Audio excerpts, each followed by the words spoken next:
Why should patients feel confident using their voice and partnering their care? Do you have any advice?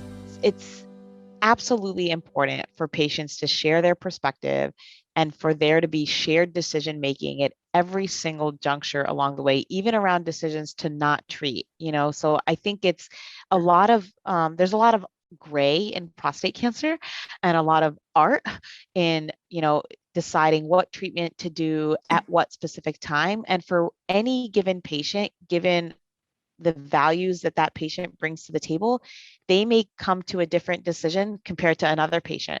So without the patient, voicing what their values are, it's impossible to make a treatment decision. So it is so critically important to have that open communication with your clinician. Well, in addition to that, in conjunction with that, should men diagnosed with advanced prostate cancer consider a second opinion or consulting with a specialist?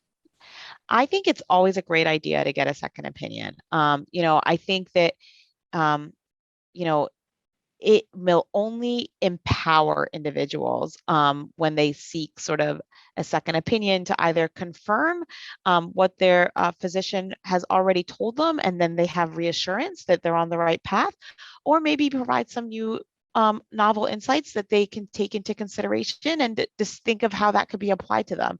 So, I think that a second opinion is always really valuable. I will balance that by saying, sometimes it can be detrimental if there's lots of opinions, because I will say that coming to a consensus when there's lots of different specialists that are involved and everybody makes the soup a little bit differently. Yeah.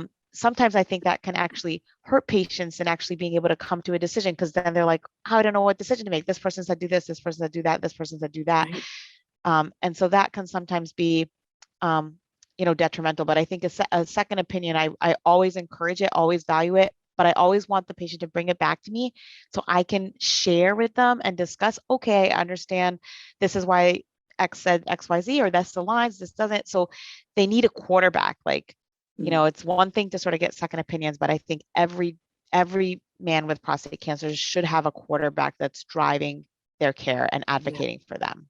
Yeah. How can patients find specialists near them? So I will say that there are national comprehensive cancer institutes. They're all across the country, in rural areas and not.